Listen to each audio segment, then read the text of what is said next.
Salut à tous.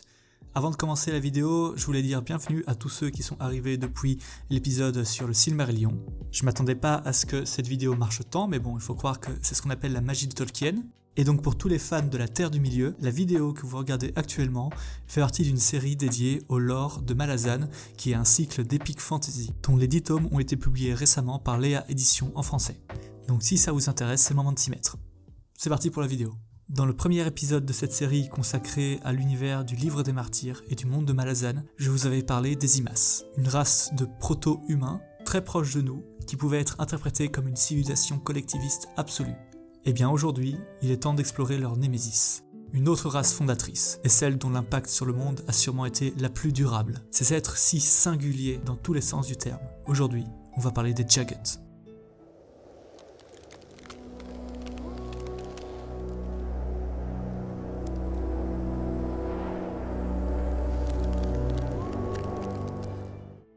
Mais attention, spoiler warning, dans cette vidéo je vais être amené à parler d'un élément qui je pense fait partie de l'intrigue, mais ne vous inquiétez pas, vous serez avertis et je vous donnerai un timecode afin de pouvoir esquiver ce passage si vous n'êtes pas à jour de lecture. Tout le restant de la vidéo ne contient pas de spoiler au niveau de l'intrigue ou du scénario, mais simplement des éléments de world building pouvant être distillés à travers tous les tomes du Livre des Martyrs. Comme d'habitude, je vais d'abord m'attarder sur les caractéristiques physiques des Jagged, on parlera ensuite de leur garenne et du type de magie qu'ils utilisent.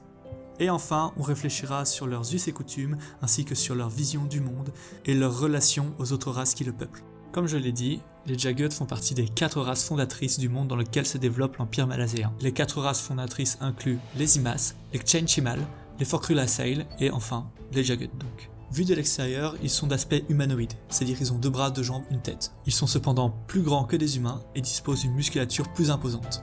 Leurs traits distinctifs les plus flagrants sont sans aucun doute leur peau d'une teinte verte pouvant tirer sur le gris, ainsi que leurs imposantes défenses au niveau de la mâchoire inférieure. Mais ils diffèrent également des humains de par leur anatomie interne. On sait par exemple que les Jagged ont des articulations supplémentaires au niveau des doigts et possèdent 2 cœurs, mais il est fort probable que cette liste soit non exhaustive et que les Jagged disposent d'autres organes surnuméraires. Ils font preuve d'une longévité exceptionnelle et sont extrêmement résistants. Et j'insiste bien sur le extrêmement résistant. Résistants au point que les Tlanimas, durant leur pogrom, se contentaient parfois de les immobiliser avant de les enterrer vivants sous de lourdes pierres et les laisser dépérir. Et tout ça, simplement parce que les éliminer demandait une quantité d'efforts considérable, et ce même dans le cas d'enfants Jagged. En ce qui concerne leur design, Erikson dit s'être inspiré des Tarks, une race extraterrestre inventée par l'auteur américain Edgar Rice Burroughs au début du XXe siècle. Personnellement, ils me font penser aux trolls de l'univers de Warcraft ou alors des orques. Qui dit race antique dit garenne ancienne. Et en l'occurrence, la garenne ancienne des Jagged se nomme Omtos Felak. Accéder au pouvoir de cette garenne leur permet de manipuler une magie s'apparentant à une magie élémentaire de glace. Ainsi, les Jagged sont capables de produire une quantité de glace démesurée et une température extrêmement basse. Les individus les plus puissants sont même capables de manifester des banquises entières et des glaciers monumentaux, pouvant aller jusqu'à la congélation de territoires entiers et l'avènement de ce qui peut s'apparenter à des ères glaciaires, carrément. Durant les événements du Livre des Martyrs, certains glaciers et certaines banquises, conséquence du déchaînement d'Omtos Felak, sont encore visibles dans les paysages. Et c'est pour ça que dans l'introduction de cette vidéo, je disais que les Jagged étaient sans doute le peuple ayant laissé la trace la plus durable sur le monde. Mais il serait réducteur de limiter Omtos Felak à simplement de la glace. Comme souvent, Erikson explore les différentes facettes d'un même symbole. Ainsi, Omtos Felak a un pouvoir de préservation. Sa glace est capable de protéger ce qu'elle renferme à l'abri des effets du temps. Dans cette optique, elle peut également servir à soigner des blessures. Mais comme souvent dans Malazan, il y a un revers à la médaille. Car si Omtos Felak permet bien de protéger et de conserver, elle entraîne également la stagnation et l'immobilisme. Et c'est manifesté par le fait que, si je ne m'abuse, Omtos Felak est la seule garenne qu'un mortel peut sentir. Et je parle bien de sentir avec son nez. Car l'utilisation de la garenne s'accompagne d'une joyeuse odeur d'eau croupie et d'humidité. Et c'est ici que je vais devoir spoil quelques informations du tome 5, donc des marées de minuit. Donc si vous n'êtes pas à jour de lecture, n'hésitez pas à passer à ce timecode pour éviter le spoiler. 1, 2, 3, c'est bon ? Ok, on y va. Je parlais donc de stagnation, et c'est sans doute l'aspect le plus terrifiant d'Omtos Felak. Lorsque le Jagged Gothos dévoile son rituel au début des marées de minuit, il enferme toute une partie du continent qui deviendra ensuite l'éther, sous une épaisse couche de glace. Cela a pour conséquence l'arrêt net de l'évolution de la magie, ce qui empêche la transformation des antres en maisons et en garennes. Mais ce n'est pas tout, le rituel empêche également les morts de quitter ce monde et les condamne à errer parmi les vivants sous la forme d'esprits, de fantômes ou de morts vivants. Voilà, fin du passage spoiler. Mais depuis les pogroms menés par les Tlanimas, la puissance de Mtos Phalak n'a cessé de décroître avec la population des Jagged. Les glaciers fondent, faisant monter le niveau de la mer, nourrissant les cours d'eau et impactant le climat via des inondations, des sécheresses et le détachement d'immenses icebergs en provenance des banquises pouvant créer de mauvaises surprises lors de voyages en bateau. On passe maintenant aux us et coutumes et à la culture Jagged. Contrairement aux Imas, qui vivent en communauté et se définissent par leur clan d'appartenance, les Jagged passent leurs existences séparées les uns des autres. Un groupe de Jagged se limite tout au plus à la famille nucléaire, c'est-à-dire parents-enfants. Ils vivent au sein de tours rectangulaires dont on peut encore voir les ruines, alors que les Jagged ont eux atteint le statut de mythe lors des événements du Livre des Martyrs. Ces tours peuvent être observées sur tous les continents connus, montrant à quel point ce peuple ancien était répandu sur le vaste monde. La vie des Jagged en petite famille nucléaire entraînait des liens familiaux extrêmement puissants. Ces liens pouvaient cependant être brisés lors de rituels exceptionnels, appelés rituels de la séparation du sang. Mais on a malheureusement très peu d'informations sur ce rituel. On peut juste imaginer que cela doit être un acte très traumatique pour des êtres si attachés à la famille. En ce qui concerne leur caractère, les Jagged sont des êtres apathiques. Leurs cœurs sont gelés par le froid d'Mtos Phalak, en opposition encore une fois aux Imas qui sont extrêmement sensibles et émerveillés par ce qui les entoure. Mais d'où vient cette tendance raciale à l'isolation ? Pourquoi vouloir esquiver à tout prix les autres membres de leur espèce ? Eh bien c'est dû au fait que les Jagged considèrent la vie en communauté comme étant le creuset de l'autorité tyrannique. Pour eux, la civilisation entraîne de facto l'apparition d'individus assoiffés de pouvoir qui chercheront à dominer les autres membres de la communauté. Ces tyrans pourraient alors soumettre les corps et les esprits en privant leurs congénères de leur individualité. Ces êtres trop ambitieux sont appelés des tyrans Jagged et constituent des anomalies au sein de ce peuple. Un tyran ne vit que pour la conquête et la domination des plus faibles que lui via l'utilisation de sa magie. Autrefois, ces tyrans ont soumis les populations Imas et se sont érigés en tant que dieux afin d'asseoir leur règne.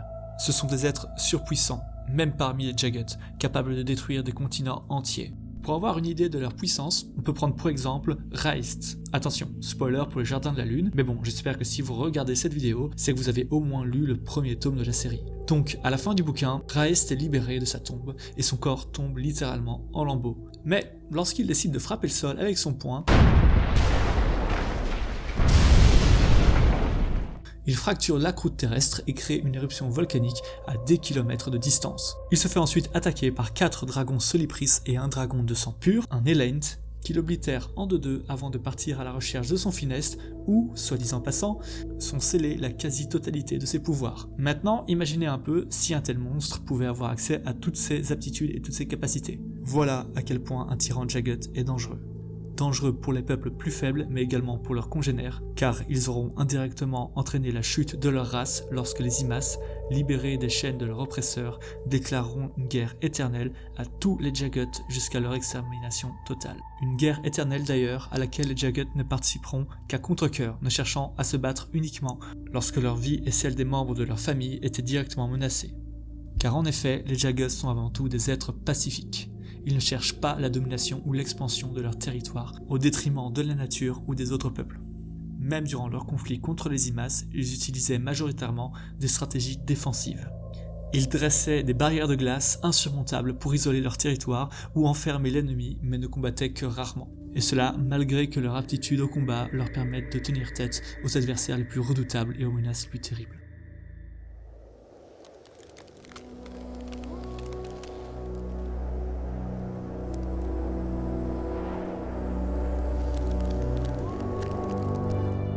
Un des principaux thèmes que Erikson explore dans les tomes du Livre des Martyrs est sûrement celui des aspects bénéfiques et néfastes du concept même de civilisation. Ce thème est exploré via une multitude de personnages ayant chacun leur point de vue bien spécifique, pouvant parfois aller jusqu'à l'extrême.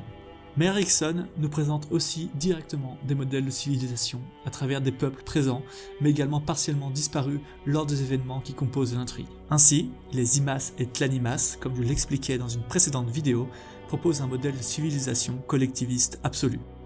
Le traumatisme de la perte de l'état de nature a rendu inconcevable et tabou toute tentative future d'individualisation d'un membre hors de la communauté. Cela culmine jusqu'au rituel de Telan, où les Imas deviennent un esprit ruche implacable. L'individu n'existe plus, et tout ce qui compte est l'accomplissement de l'objectif du groupe. Les Jagged sont en totale opposition avec la philosophie des Imas. Leur isolationnisme est également la conséquence d'événements ayant marqué leur peuple avec l'apparition des tyrans et la possibilité de subjugation des plus faibles. Ils vivent isolés de leurs semblables, dans le groupe restreint de la famille, sans clan, de peur que des êtres plus puissants qu'eux viennent empiéter sur leur liberté individuelle. Leur opposition avec les Imas peut également se voir dans leur manière d'occuper l'espace. Les Imas vivent en clan, sont chasseurs-cueilleurs et se répandent sans limite là où leurs pieds les mènent, tandis que les Jagged occupent un espace vertical, restreint et fermé, n'ayant que peu d'impact sur leurs environnements. Mais comme avec les Imas, Erikson nous rappelle que tout modèle de civilisation est à double tranchant. L'aversion des Jagged à travailler en groupe les empêche de se défendre efficacement face au pogrom Imas, et au lieu de faire face à leurs agresseurs pour survivre, ils tombent seuls, les uns après les autres, jusqu'à l'extinction totale. Erikson nous présente cette opposition. Imas, Jagged, collectif, individu. Ce n'est qu'une opposition parmi les myriades que l'on rencontre dans le livre des martyrs.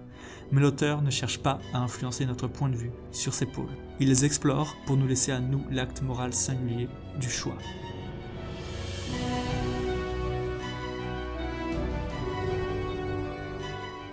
Et voilà pour cette vidéo sur le Jagged.